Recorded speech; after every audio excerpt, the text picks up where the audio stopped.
Today, over 1 million cigarette stores coast to coast are featuring Chesterfields, the only cigarette to name its ingredients. The cigarette that's much milder, with an extraordinarily good taste, and most important, no unpleasant aftertaste. Sound off! Sound off! Sound off for Chesterfield! Good evening, folks. A big hello. We're here to start the Crosby Show. There's lots of laughs and plenty of fun, so settle back with a milder one. Sound off for Chesterfield. Sound off For Chesterfield. Try back at Chesterfield's. Do it Today.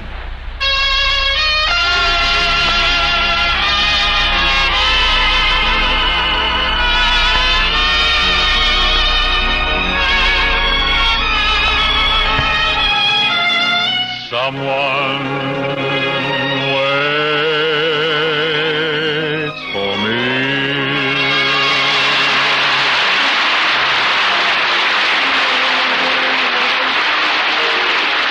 This is Ken Carpenter welcoming you to the Bing Crosby Show for Chesterfield, produced and transcribed in Hollywood with John Scott Trotter and his orchestra, Judd Collins with the Bears, and Bing's guest, Donald O'Connor.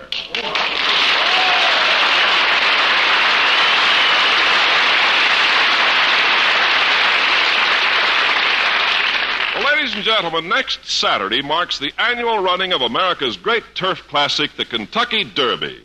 So now, for an advance report on this great event, we present Colonel Bing Crosby.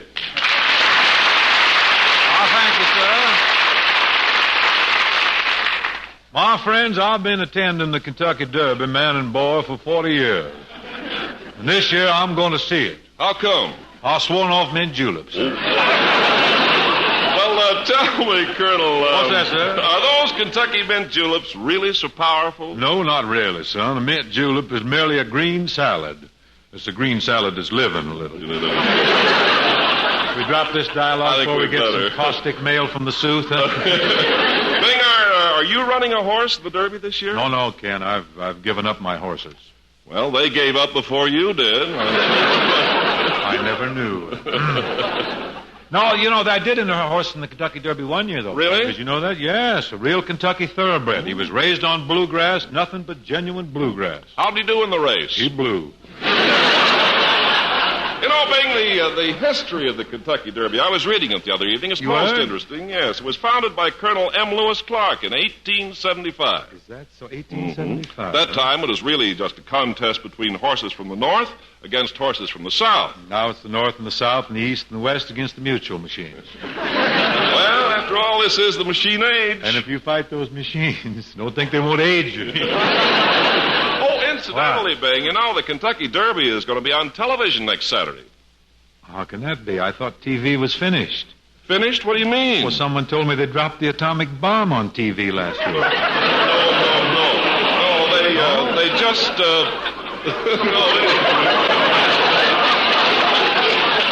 they just televised a picture of an atomic experiment. Oh, that's too bad. Well, so the Derby...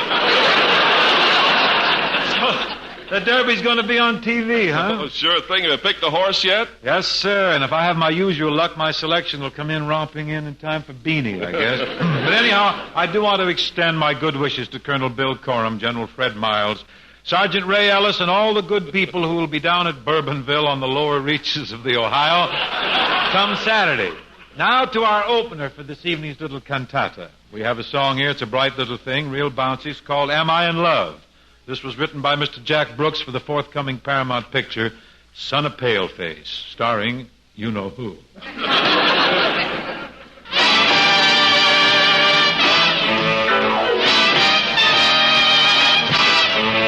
Am I in love? Am I in love? Am I in love? Am I in love? Oh, well, I really wish I knew.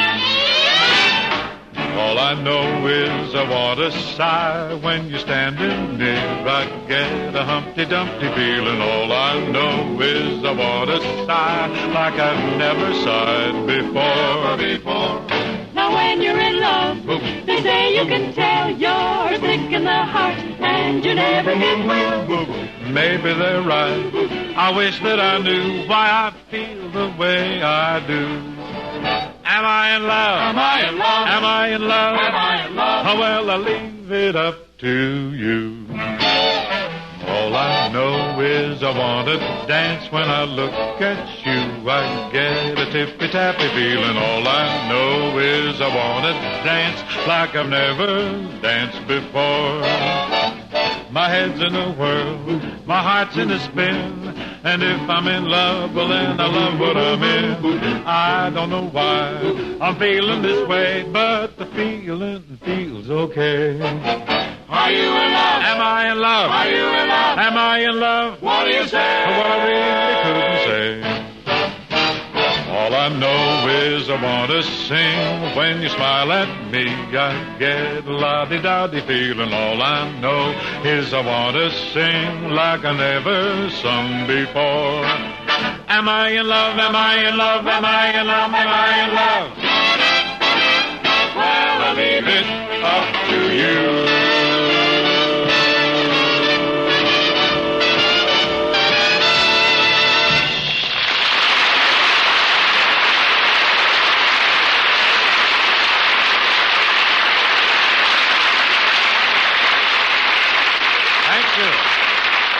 Our cards are on the table. Chesterfield is first to name its ingredients, because you should know what gives you the best possible smoke.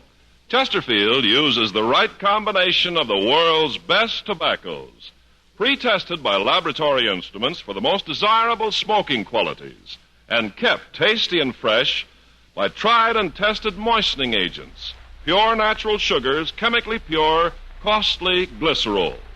Only these are entirely safe for use in the mouth, as proved by over 40 years of continuous use in tobacco products. And your Chesterfield is wrapped in cigarette paper of the highest purity, the best that money can buy. That's what Chesterfields are made of. The world's best tobaccos, pure, costly moistening agents, the best cigarette paper that money can buy, nothing else. Only Chesterfield names its ingredients, and they give you the best possible smoke. A smoke that's much milder with an extraordinarily good taste. And most important, no unpleasant aftertaste. Ask your dealer for Chesterfields. They satisfy millions.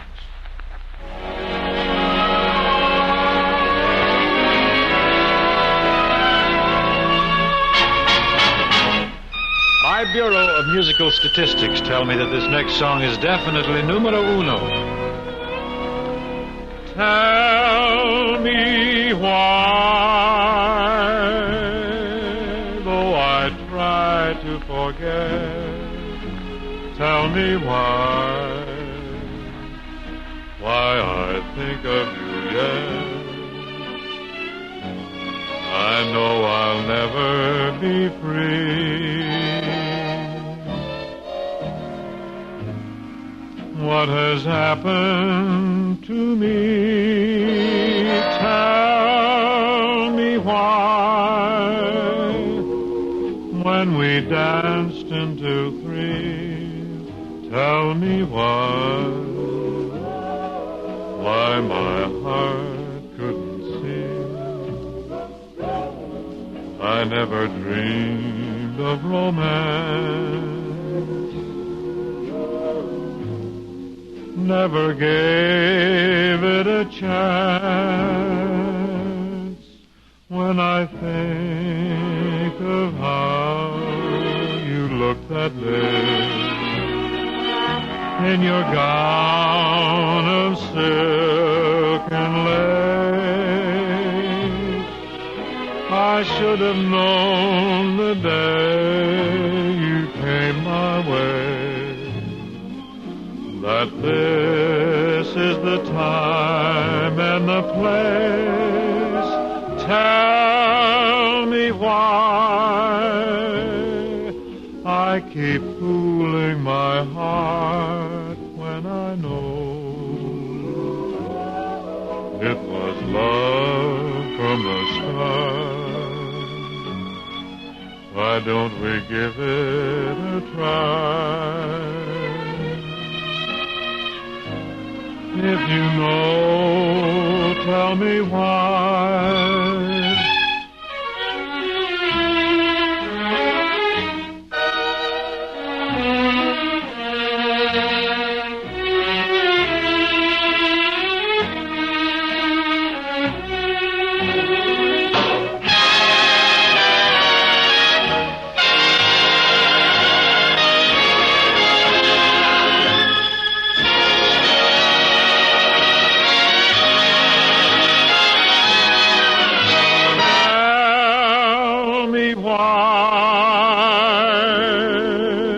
I keep fooling my heart when I know it was love from the start?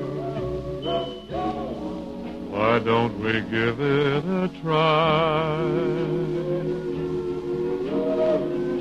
If you know, tell me why. You know. Please tell me why.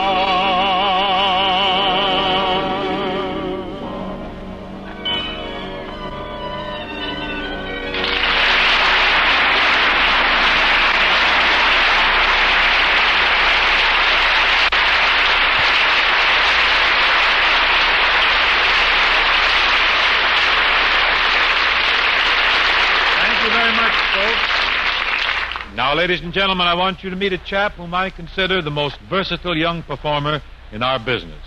In addition to being a close associate of Francis the Talking Mule, this boy stars regularly on the Colgate Comedy Hour on TV. Currently, if you've seen any of the local pictures, the new pictures, you realize that he has a very fat part in the Metro-Goldwyn-Mayer Technicolor musical Singin' in the Rain. Here, then, is dynamic, delirious, delightful Donald O'Connor.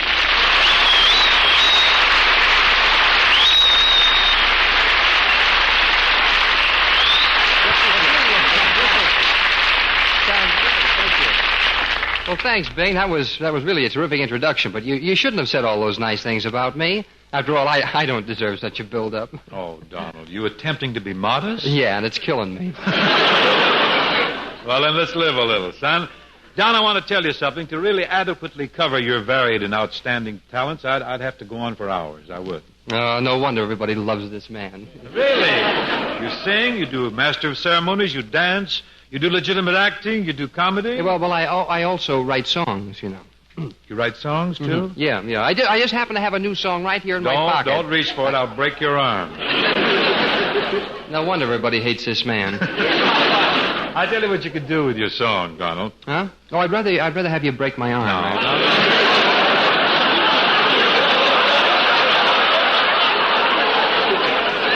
No, there's no fractures necessary. I will tell you what you do, Don, on your way out. Leave it with Mr. Trotter. Am I getting the brush? No, not at all. You see, John Scott he screens all this stuff for me. Well, it's pretty modern. I don't know if you can handle it anyhow. Well, if your song involves delirium, vocal violence, hysteria, or a complete nervous collapse, don't phone me. I'll phone you. Well, I shall humbly await your call, Master. Well, let me have a dime, will you, so I won't forget.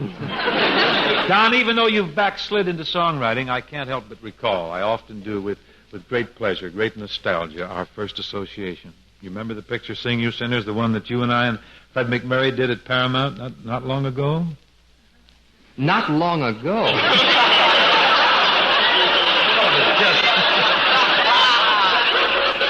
We did Sing You Sinners in 1938. Don't be a date dropper. Well, it doesn't bother me. I was only 12 years old then. Well, so what? McMurray was 17, I was 18. That's right. Fred was 17 and you were 18. But not when that picture was made. That's what Fred and I get for giving a kid a break. You see, we get this kind of... Well, look, Bing, look, I was only ribbing, really. Now, you've always been my ideal and my idol. Despite which, you seem to have accomplished something. Well, I learned singing from you, and I learned acting from you, and I even learned how to be a family man from you. Family man? Yeah. Say, that's right. You are a married man now with a little daughter. Yeah. Well, that I didn't learn from you. You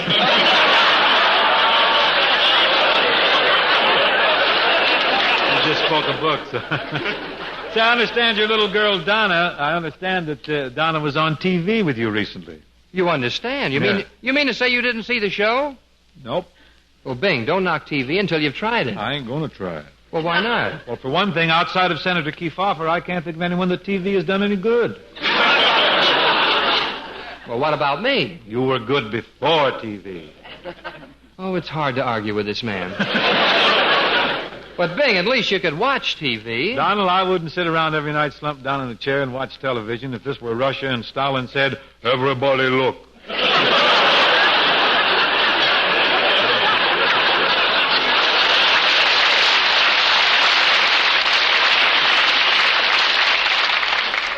bet you don't even have a set. Well, I'm trying to get one, really. I bought several raffle tickets. So far, nothing's happened.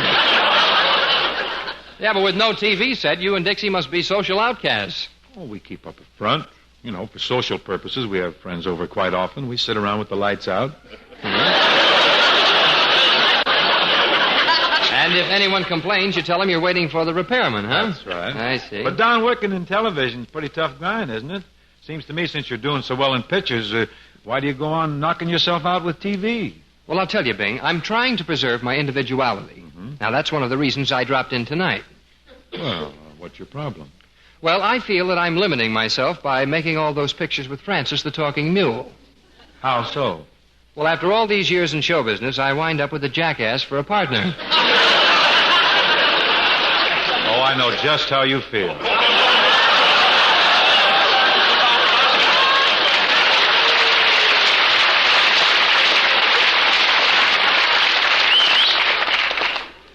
Oh, you mean Bob? No.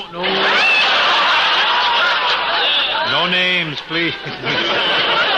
Yeah, but your problem's different than mine, Bing. I'm practically a nursemaid to Francis. Well, I have to nurse my mule alone, too. Yeah, but with Francis, I even have to worry about putting on his nose bag. Oh, you got me there. There's no nose bag will fit this thing. Well, Bing, I can't believe that you're as concerned about Hope as I am with Francis. No, you can't. I want to tell you something. I really got my hands full of old tuba tummy. Well, that's hard to believe. From what I read, I figure you and Bob are the best of friends. That's merely a front to keep Luella happy. I shudder, Donald. I shudder to think what I've been through with that man. Road to Singapore, road to Zanzibar, road to Utopia, road to Rio. Now we're starting the road to Bali. Do you guys belong to the Screen Actors Guild or the Auto Club? When you work with Hope, you got to keep traveling. That boy's shiftier than Goose Tatum. Now, Donald,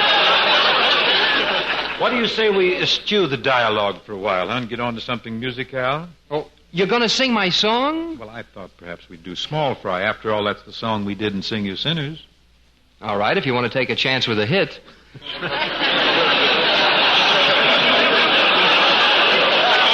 I'll tell you something. I'll ask you something. You remember when we sang Small Fry? Your voice was so high that we called you Minnie. Little Minnie. Yeah, you were kind of high on those days Never yourself. mind.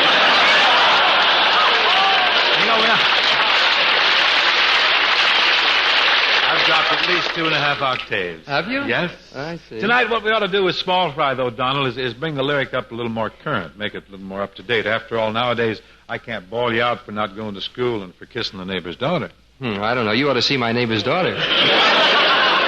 Am I still going to have trouble with you after all these years? Well, I think you can forget about me, Bing. After all, since the picture, you've got plenty of your own Small Fry to worry about. Oh, no worry at all about them. Our own boys are inclined to behave, and they act much the same as I did when I was their age. Mm-hmm. I assume you've turned them over to the proper authorities. I'll straighten them out myself. Now, let's get along with Small Fry, Don, and I'll try to give you some up-to-date advice. Well, I may give you some advice. Oh, you may, huh? Still battling me, this boy. Well, let's go, John. We'll fight it out here musically.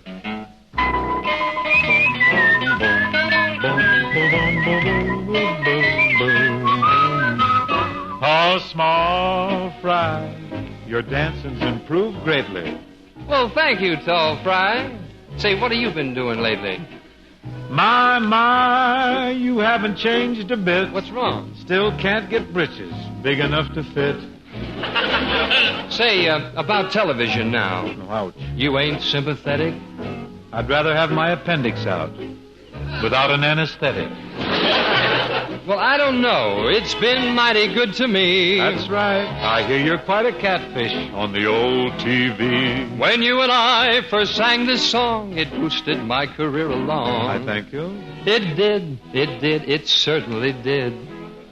Now that we're singing it once more, fame may knock at your door. Enter fame. And you'll be a real success. Well, getting back to that TV, I think that I'll stay with records and the wireless. Well, you might be right. Those mediums require less. But watch out, the parade'll pass you by. Get him. Get with it. Mighty big advice from such Small Fry. Now listen, please, don't get me wrong. I just want to help you along. Ho me, ho why, Small Fry. And fella, please make no mistake. I just want to help you get a break. Pull me, nice try, small fry. Now, Bingo, don't you be misled. I think I ought to send you right up to bed. Goodbye. And goodbye. Small fry.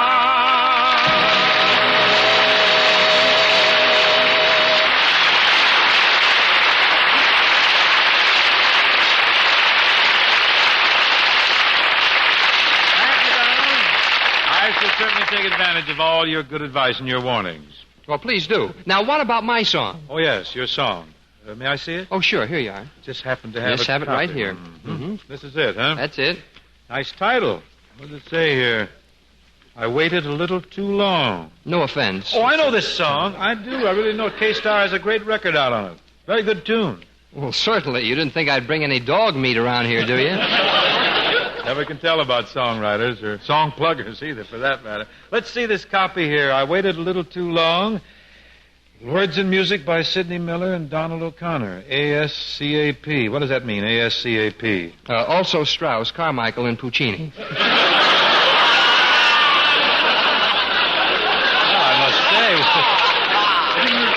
With you and Sid and all those other composers on it, this song's got a great chance. Yeah, it does have an impressive lineup, doesn't it? Oh, yes. Well, excuse me, Don. This will only take a minute. Okay. Oh, take all the time you want. If I run out of gas, you help me on the high ones, will you, Minnie?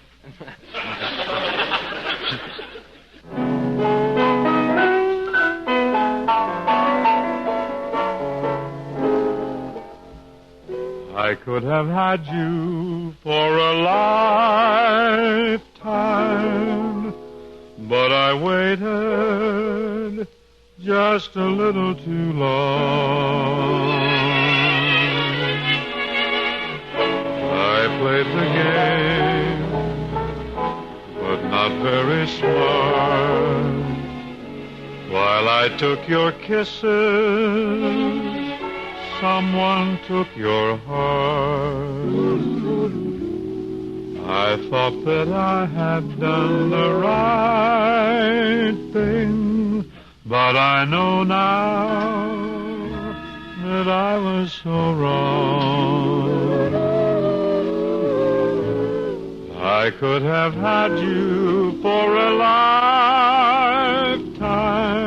but I waited a little too long.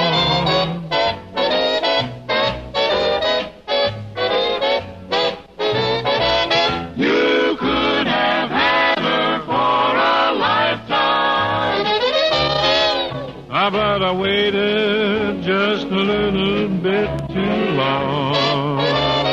You played the game, but not very smart. While I took your kisses, honey, someone took your heart. Guess you thought you'd really done the right thing, but I know now that I was so wrong. I could have had you for a lifetime, but I waited. Yes, you waited. Waited a little bit too long.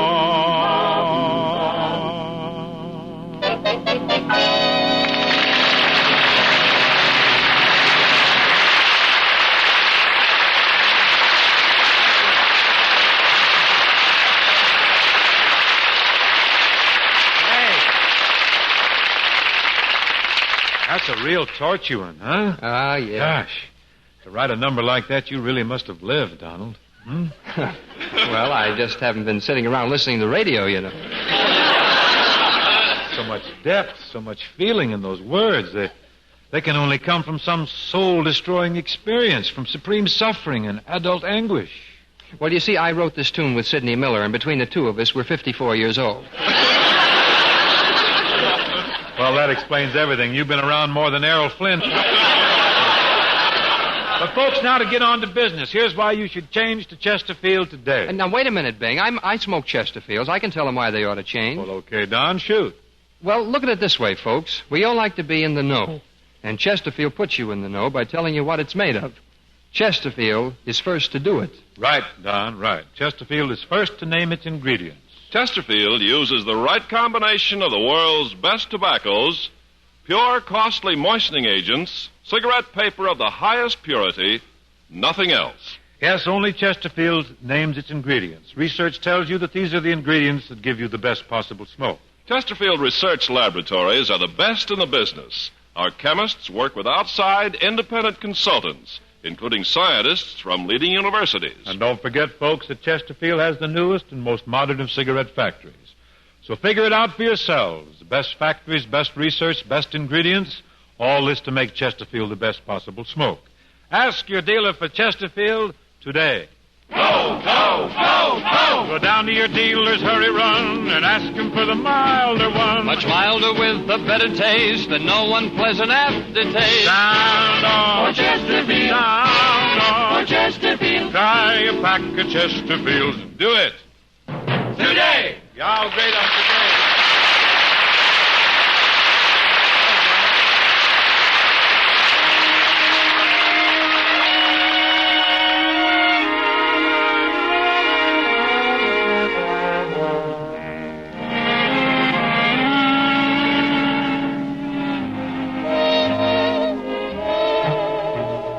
A gypsy with a crystal ball to gaze in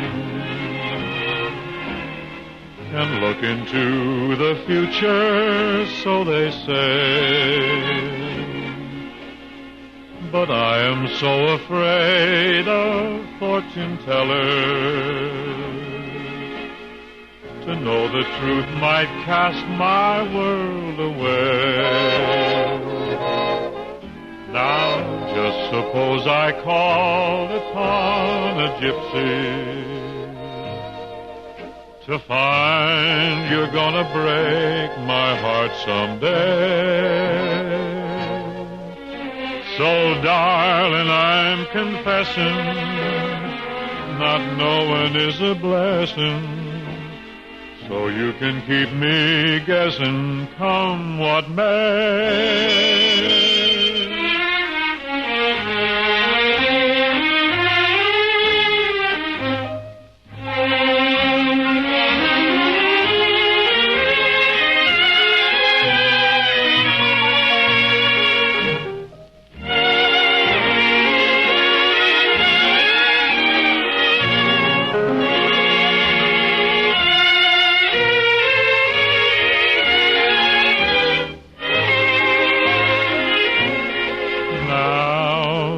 Suppose I called upon a gypsy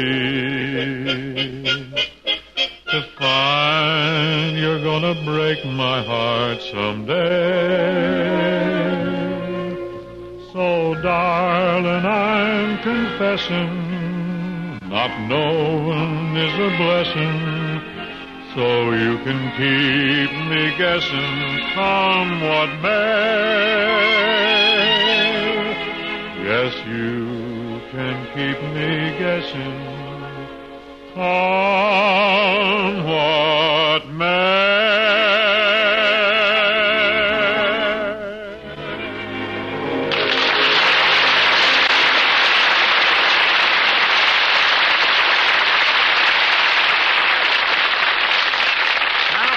Donald O'Connor for sort of brightening things up around here this evening. Well, thank you, Bing. Now, who's going to be with you next week? Next week, Donald, our guest will be Miss Marlena Dietrich.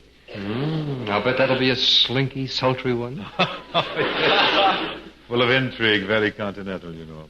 Well, Sid and I are writing a song called The Vian Rose. We'll bring it by for you. Please.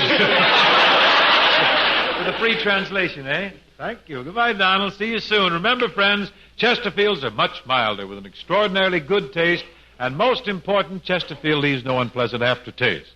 The authority for that is a well-known research organization. So sound off for Chesterfield, friends. Ask your dealer for Chesterfields today.